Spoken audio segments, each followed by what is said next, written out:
Hey, what is going on, guys? And today I've basically decided to do an updated tutorial on villager breeding in Minecraft, and that's simply because obviously in the 1.8 update all the mechanics have changed around, and the old villager breeding systems no longer work. So I'm going to be showing you a design here today. This design is by Drakart, and I'm actually going to leave a link to his video in the description so you can check that out too. I really like the design. I had a look around at different designs on YouTube, and this one kind of stuck out to me as just an all-around good design.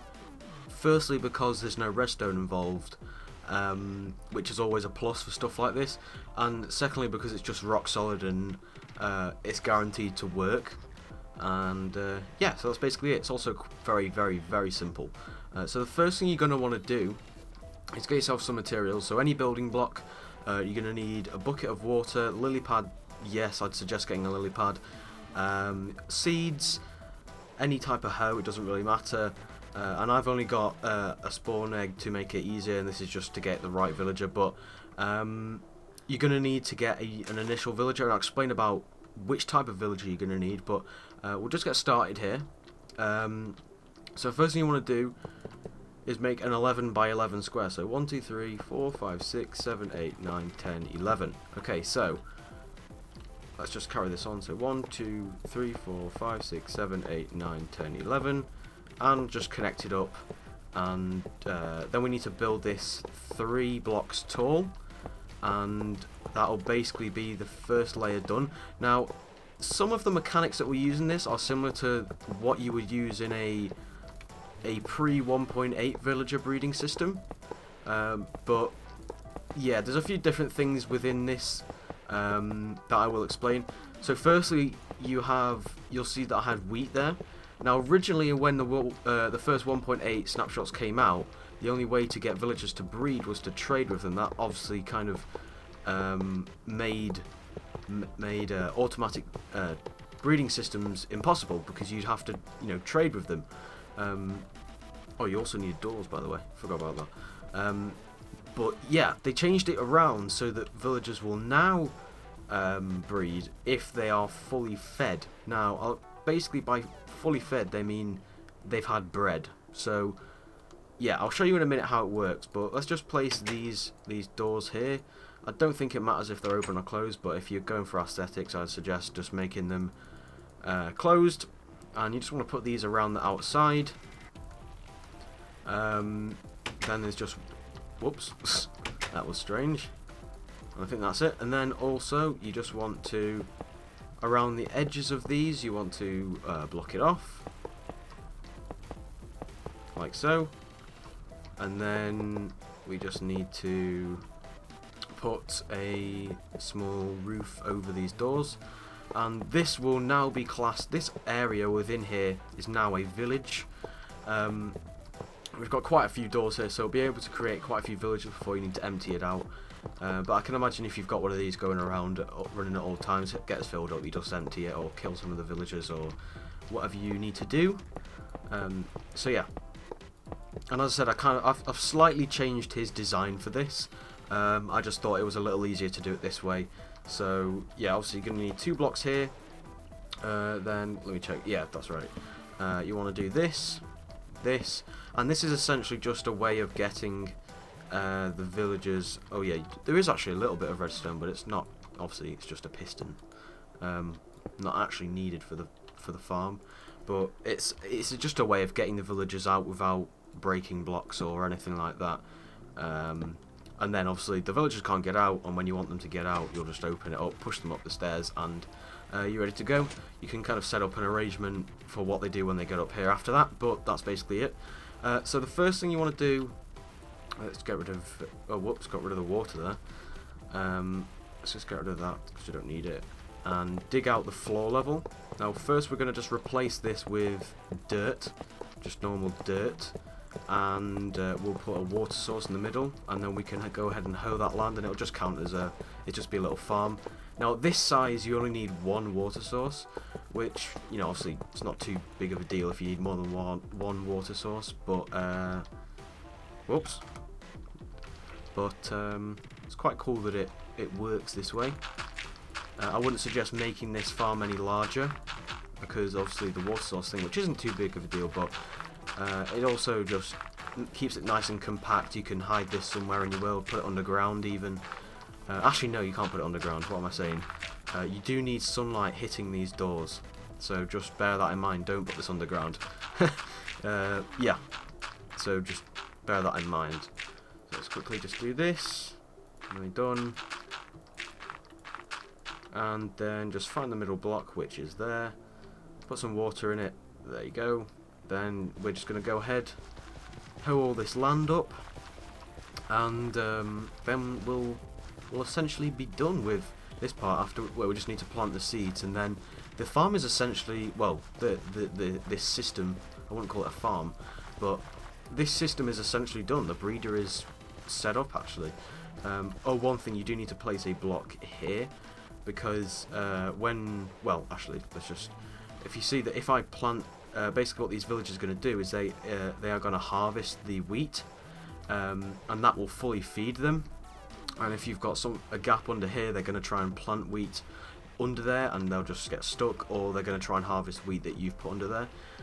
So firstly, what you're going to need, I said you need a specific type of villager, and it's pretty self-explanatory to be honest with you. You're going to need a farmer villager in order to collect this, because they're the only types of villagers, I believe, that will pick up the wheat and harvest it and replant.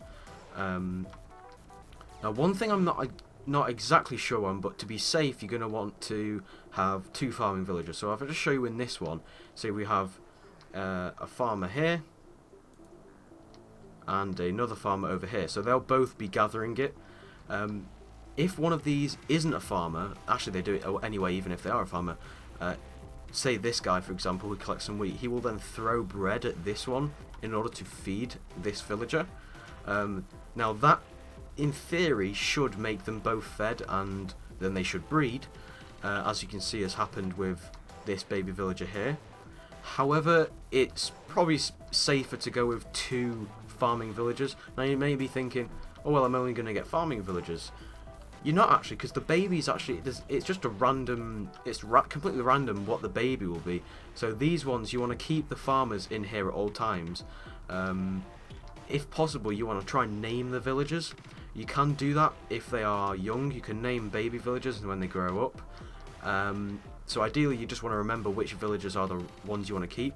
But yeah, this is basically it, guys. So you know, you got your doors on the outside. You got your little setup for getting villagers out, and then it's just a matter of getting the villagers in, which is easier said than done. I will tell you that. Obviously, I've just spawned these in, and it took me about 10 minutes per one because I couldn't get the right villager. But you want to make sure you get 2. To be safe, I'd say get 2 farmers in here.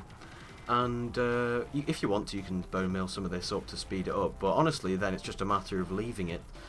So I'm going to go ahead and get some farmers in here, and then I'll show you them breeding. So I'll be back in a sec, guys. Okay, so as you can see, I've got myself 2 farmers here in the setup. Took longer than I thought, but yeah, we got some farmers in here. Make sure they're farmers. They are brown ones like this. They're always brown, but there are a few other brown villagers like this, such as Fletchers and Shepherds. So you want to make sure you've got farmers. It will tell you here. If you want, you can trade with them. That should speed up some of the breeding, but obviously that would defy the point of having an automatic villager breeding system. So at this point, I'm just going to go ahead and bone meal some of this wheat, and then I can get to seeing if they breed or not. So yeah, just one sec, guys.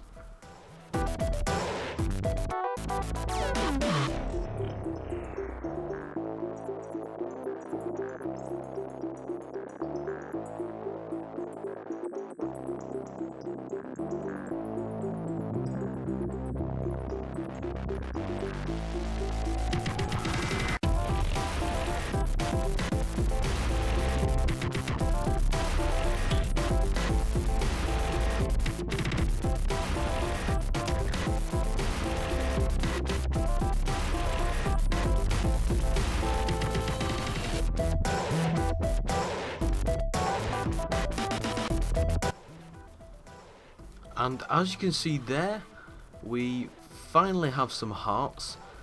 The other one doesn't seem to be quite as affectionate to him, but it does prove that the hearts are there.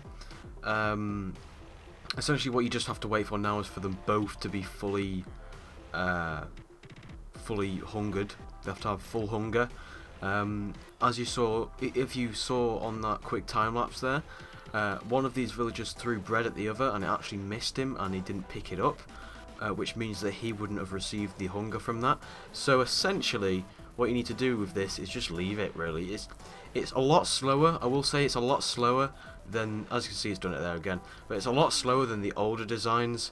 But it's just something you're going to have to deal with because there aren't really any quicker designs other than big elaborate ones and ones that require lots of redstone. This is a simple thing that you can just put in your world, forget about it, and you'll get a ton of villagers. And that's basically it. As you can see, this one's done a little bit better. We've got that one from before's grown up, and we've got another one. The one problem is that the two villagers can only have one baby villager at a time, and it won't have enough. They won't have another one until the other one until the baby grows up, which is a bit of an issue. But as I said, it's just something you have to deal with. They like running around on here for some reason. I don't know why. But yeah, that concludes this small tutorial, guys. I hope you enjoyed it. If you found this useful, a like is always appreciated. And if you have any criticisms or anything like that about the design, please feel free to leave it in a comment, and make sure to check out the true creator of the design. I'll leave his link in the description. Thank you very much. Thanks for watching. Goodbye.